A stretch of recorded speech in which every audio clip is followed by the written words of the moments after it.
¿Cómo están? Bienvenidos a Agenda Económica. Son las 8:02. Comenzamos esta edición cerrando la semana, día viernes. Muchas gracias por acompañarnos en este 8 de septiembre. Vamos a comenzar nuestra revisión de las noticias más importantes. Tenemos hartos temas que compartir con ustedes. Estos son nuestros titulares. Primero les contamos sobre la información que entregó el Instituto Nacional de Estadísticas el día de ayer respecto al índice de remuneraciones, que muestra que los sueldos en Chile se están recuperando, crecen por quinto mes consecutivo. Y es una muy buena noticia porque están subiendo los sueldos más de lo que lo hace la inflación. Eso significa que el poder adquisitivo de los trabajadores va mejorando. De hecho, el dato que se registró en agosto es el mayor crecimiento para un mes específico desde febrero del año 2018. Así de bueno fue el dato que entregó ayer el Instituto Nacional de Estadísticas. Y todo esto en la víspera del dato de inflación que vamos a conocer en minutos también en el boletín que entrega el Instituto Nacional de Estadística. Ya revisamos esa información también. Vamos a contarles también sobre las malas noticias que llegan en contrapartida desde el sector de la construcción. Ayer se entregó un informe que proyecta que la inversión para este sector va a caer con fuerza, cerrando así un ciclo de noticias negativas para el sector de la construcción por una parte y también para el mundo inmobiliario, de la venta de viviendas y de casas. Bueno, en ese sentido los datos muestran una contracción para este año y por lo mismo la Cámara Chilena de la Construcción presentó una serie de propuestas, medidas para reactivar la actividad económica en este rubro en particular. Piden que hay que ponerse las pilas con el tema del crecimiento económico. Ya les contamos en una nota que preparamos sobre este tema.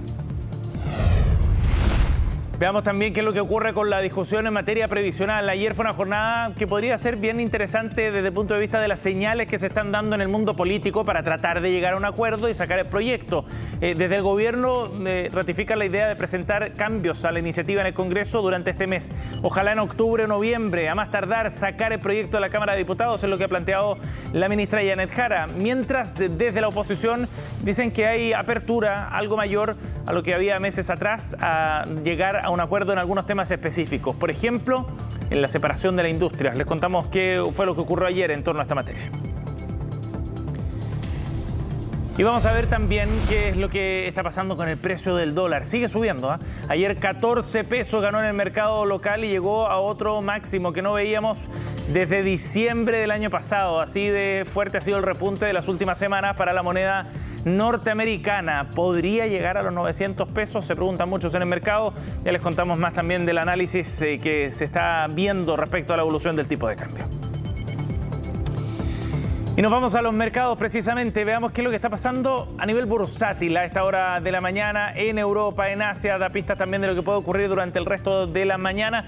Estos son los números en Europa, por ejemplo, caída de 0,27% para el Eurostoxx, de 0,07% en Londres, con un retroceso algo más leve respecto a lo que había ocurrido, por ejemplo, en Asia más temprano. Caídas fuertes en el cierre de la semana para la bolsa de Japón, 1,16% y 0,49% en el caso de la bolsa de China, el CSI 300, después de datos negativos que han llegado desde China precisamente y que han empujado también el precio de los commodities a la baja. Veamos qué ocurrió ayer en la bolsa local. Sigue este ambiente pesimista. Las ventas de acciones han profundizado la caída del IPSA, que llega a 5.885 puntos. Continúa con esta caída que hemos visto en las jornadas previas. De hecho, se está acercando al nivel más bajo desde el 7 de julio para la bolsa local. El dólar, por otra parte, llegó a los 882, a paso firme se acerca a los 900, mientras que el cobre bajó a los $3.72 la libra.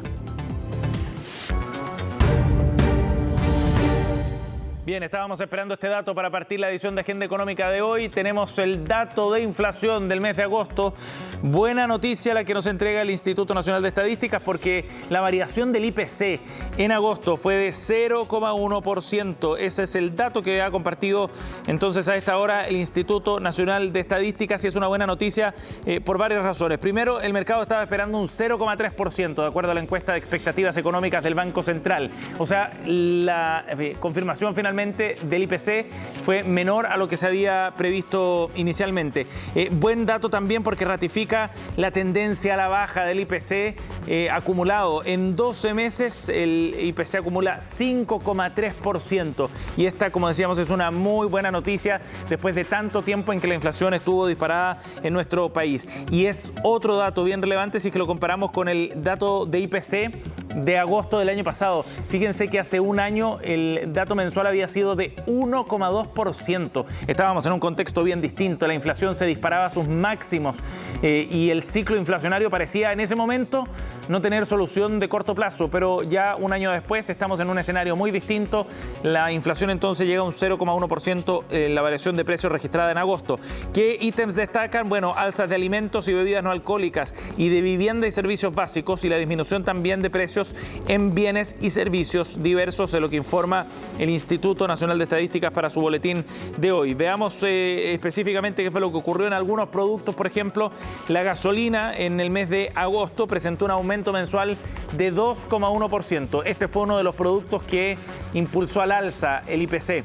Recordemos que el petróleo ha ido subiendo a nivel internacional, el precio del dólar, ya les contábamos, está subiendo también, y eso repercute entonces en aumentos del precio de los combustibles, mientras que la papa anotó un aumento mensual de 10,8%. Han escuchado ustedes, ha estado en el centro de la controversia el aumento del precio de la papa, con acusaciones de colusión incluso de parte del ministro de Agricultura. Bueno, aquí está el reflejo de ese aumento de precio, 10,8% de subida, mientras que el gas licuado también subió 4% en el último mes, en agosto. Acumula, eso sí, en 12 meses una caída superior al 13%. ¿Y qué otro producto ha subido también con fuerza? El tomate, 7,4%, dice el Instituto Nacional de Estadísticas. En contrapartida, hay dos productos que destacan por el peso que tienen en la canasta con la que se mide el IPC, con retrocesos. Desciende el pan, 2,5% en el mes de agosto, y en la medición el automóvil nuevo también cae 1,8% en comparación a hace un año atrás, de acuerdo al dato de el INE, y este IPC de 0,1%. Ahí está entonces la información del momento. Ya tendremos espacio para el análisis durante la jornada, pero es una buena noticia, como les decíamos. La inflación acumulada llega a un 5,3% en 12 meses. Además, esto va a repercutir en una UF que no va a subir tanto durante el próximo mes. Con este 0,1%, el aumento debería ser marginal para la unidad de fomento a nivel nacional. Ya estaremos con más información durante el día y las reacciones también ante este antecedente.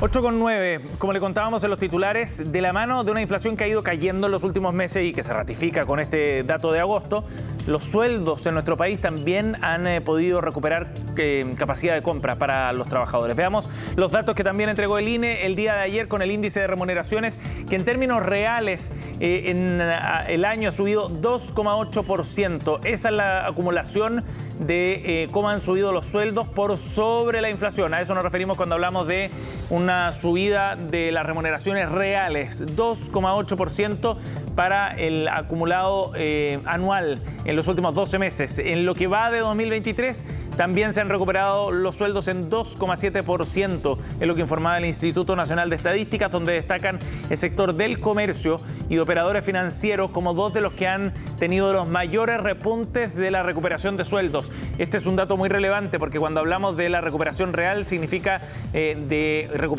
de poder adquisitivo de los sueldos de los trabajadores que se habían visto disminuidos producto de la inflación. Era tan alta la inflación en los últimos meses que finalmente el aumento de precios se comía cualquier reajuste de sueldo en el mercado. De hecho, lo estamos viendo también con este dato de las remuneraciones reales de 2,8%, y en términos nominales han subido un 9,4% anual, dice el reporte que entregó ayer el Instituto Nacional de Estadísticas en esta materia. Bien, 8:11. Vamos a otro tema. Les contábamos que la Cámara de Comercio, la Cámara Chilena de la Construcción hizo ayer una proyección bien sombría respecto a la inversión en este sector. Se estima una caída en este ámbito para el 2023 y por lo mismo han publicado un documento con una serie de propuestas para tratar de reactivar el sector. Sabemos que en la medida en que el mundo inmobiliario de la venta de casas y departamentos está más lento, eso repercute también en el ámbito de la construcción, en un segmento que ha perdido además más de 60.000 puestos de trabajo en lo que va de este año. Orlando Silva nos cuenta. 2023 será un año para olvidar en la construcción. Si en mayo se esperaba que la inversión del sector se contrajera 5,9%, ahora esa expectativa se ajustó levemente a 4,5%. Sigue siendo una caída, pero menos fuerte. Desde el gremio siguen pesimistas, por lo que propusieron una serie de medidas para reactivar la vivienda y la infraestructura. Hoy día las tasas y los números que tenemos como crecimiento son realmente malos y eso tenemos que revertirlo. El tema de los permisos, de la estabilidad de los permisos, o sea, la permisología y también la certeza jurídica que se necesita para hacer una inversión hoy día es muy relevante. Tenemos que pasar de generar proyectos en 8 o 10 años, pasar a un año para esos permisos. Entre estas 25 medidas propuestas está reformar y acelerar los sistemas de contratación de obras públicas y de concesiones, establecer un IVA diferenciado para la compra de viviendas, flexibilizar los requerimientos para el endeudamiento del sector y agilizar los permisos de edificación. De hecho, en el primer semestre se aprobaron menos de la mitad de estos permisos que el semestre anterior en la región metropolitana. Al primer semestre, 11 comunas registraron este tipo de permisos aprobados, lo que representa una disminución del 60% frente a las 20 comunas que aprobaron este tipo de documentos al segundo semestre de 2022. El mercado inmobiliario presenta actualmente un sobrestock de departamentos nuevos con entrega inmediata y que guarda relación con la disminución de las velocidades de venta históricamente observadas. A este ajuste en las proyecciones del sector contribuyó la corrección al alza en las cifras de inversión que han realizado instituciones como el MIMBU, el MOPO, la Corporación de Bienes de Capital. También se explica por una inflación que ha bajado más rápido de lo estimado y la consecuente baja en la tasa de interés, que ha influido también en menores precios de los materiales. Nosotros tuvimos en algún minuto del año 2021-2022 un crecimiento de los precios de los materiales que incluso llegó a estar 3 veces sobre el IPC. Lo que ha pasado en el último tiempo es que eso se ha ido estabilizando, que hemos ido viendo una convergencia con el IPC, es decir, está creciendo, pero está creciendo de la misma manera que el IPC. En el margen hemos visto de hecho bajas, pero eso solamente recuperando el terreno que se había perdido, digamos, ¿no? Y proyectamos que eso se va a mantener, es decir, que vamos a lograr en el mediano plazo una convergencia con el IPC. Sobre el empleo, en la construcción hay 725.000 trabajadores actualmente, 63.000 menos que el año pasado y 79.000 por debajo de antes de la pandemia, por lo que la recuperación de este sector será clave también para la reactivación del empleo en nuestro país. Bien, les contábamos que el precio del dólar ha seguido con esta tendencia al alza, ha ido subiendo con mucha fuerza entre la última quincena de agosto y los primeros días de septiembre y se acerca a tranco bien firme a los 900 pesos. Estamos hablando de niveles que no veíamos desde diciembre del año pasado, para tener una noción del efecto que ha habido en términos de apreciación del tipo de cambio en nuestro país. Bueno, ayer conversábamos junto a Sergio Cisternas, analista jefe de Admirals, para tener una noción respecto a cuáles son los factores que están incidiendo en el precio del dólar en nuestro país. Y esto fue lo que nos contó. Las cifras de balanza comercial muy por debajo de lo esperado. Además, desde China conocimos nuevamente cifras magras en cuanto a exportación e importación, lo que generó una caída de 0,5% en la cotización del cobre. Y el tercer factor, y acaso el más importante, fue el fortalecimiento a nivel global del dólar, producto de cifras de PMI de servicios y PMI no manufacturero que conocimos el día de ayer miércoles. Y aquí me quiero detener porque estas cifras puntualmente fueron muy fuertes en cuanto a impacto al mercado. Generó inclusive un debate con respecto a los expertos en cuanto a los tipos de interés por parte de la Reserva Federal Norteamericana, no para ahora en la reunión de septiembre, pero sí para la última del año, que va a ser en el mes de noviembre, y se abren a la opción de nuevamente incrementar los tipos de interés en 25 puntos básicos.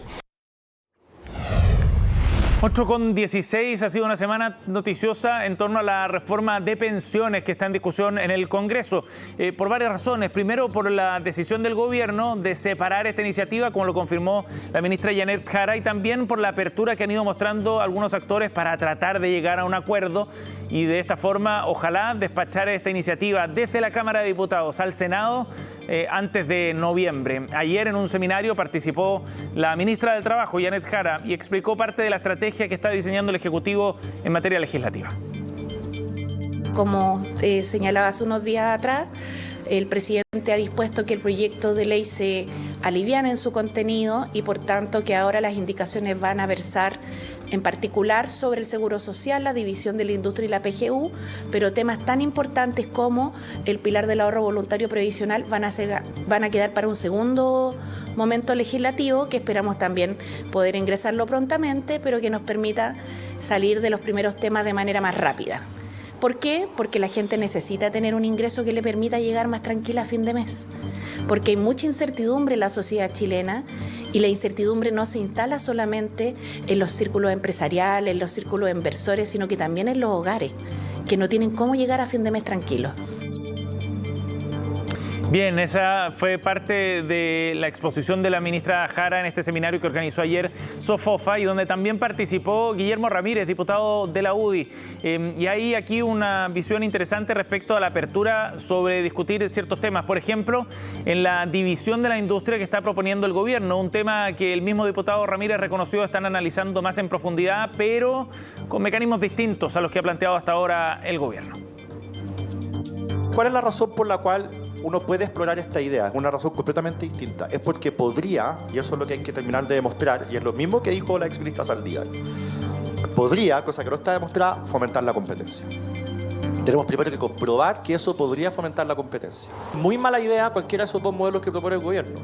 Estamos explorando, vamos a ver si los números dan, que se separe efectivamente la industria, pero que en el manejo de las cuentas haya un mercado competitivo igual que en el mercado de gestión de fondos. Eso podría permitir además que, no sé, Goldman Sachs, que está en Estados Unidos y que no ofrece productos para las pensiones en Chile, pueda venir sin tener que instalarse con gestión de cuentas, que es la parte engorrosa y latera. Pero si usted lo va a monopolizar, ya sea en un ente público o un ente privado, esto solamente va a empeorar. Son las 8:19, vamos al corte y ya seguimos con más de Agenda Económica.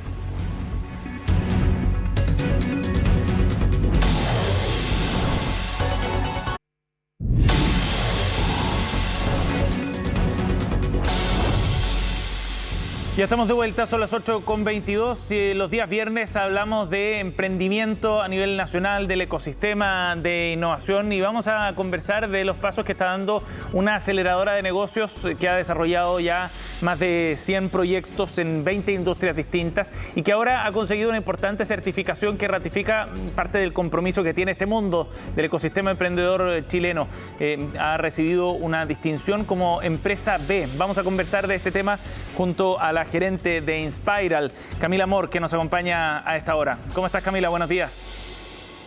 Muy buenos días, Sebastián. Muchas gracias por la invitación. Bueno, Inspiral, una aceleradora de negocios que ha desarrollado distintos proyectos en nuestro país y que ahora ha recibido esta distinción como empresa B. ¿Qué significa ese reconocimiento para ustedes, Camila? Para nosotros es un orgullo, Sebastián, el haber podido recibir este reconocimiento. Es una forma de poder impactar de manera positiva lo que es el entorno, ¿no es cierto?, lo que es la sociedad y lo que nos lleva a nosotros como Inspiral, primera aceleradora de innovación corporativa en Latinoamérica, en poder obtener este certificado. Ajá, una empresa B, en la práctica una empresa que tiene un impacto positivo y se reconoce de manera formal, con una metodología específica en su entorno, ¿no? Eso habla de una forma de hacer empresa distinta respecto a la manera tradicional, digamos. Es una forma de pensar los negocios de una manera distinta, es equilibrar al final lo que es el lado financiero, ¿no es cierto?, con lo que es el triple impacto.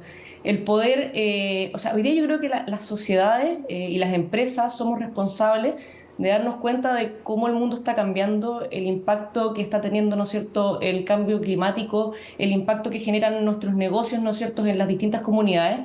Y lo que nosotros buscamos es poder orientar a nuestros clientes, ¿no es cierto?, a través de todo el conocimiento que hemos tenido en los últimos 35 años innovando a nivel nacional e internacional. Pero esta vez, más allá de obviamente los resultados, que es nuestro foco, es a través de este bienestar social y ambiental. ¿Y cómo comenzó este proceso para transformarse en una empresa B o certificarse como ella, Camila? Mira, lo más importante acá, Sebastián, es que nació desde los colaboradores. Nosotros somos una empresa que siempre le decimos a nuestros clientes que tienen que encontrar desafíos dentro de las compañías, ¿no es cierto? Y este fue un desafío que nació desde el equipo de trabajo. Se acercaron a nosotros y empezamos a poder investigar el cómo hacerlo. No es algo que sea de un día para otro. Una certificación para hacer sistema B es algo de largo aliento, y más aún para una empresa que presta un servicio como el nuestro, que tiene distintos clientes. Entonces, la certificación nos conllevaba el análisis de los más de 100 clientes que han trabajado con nosotros, ¿no es cierto? Y los tipos de proyectos que hacíamos. Nos asesoramos, ¿no es cierto?, con una consultora externa que fue Almas Higuera. Y en el proceso se fueron dando distintos frutos. Hoy día generamos un nuevo servicio para ONG de manera gratuita, que se llama Collab, y hoy día ya estamos prestando servicios a 3 ONGs de manera gratuita. Partimos con una el año pasado y este año ya estamos con la implementación de este proyecto, lo cual también nos llena de orgullo. Y nos permite, obviamente, el poder mostrarle a nuestros clientes que hay una manera distinta de hacer las cosas. Sí, y eso es lo que te iba a preguntar. Ustedes trabajan como aceleradora desarrollando innovación a nivel corporativo, ¿no?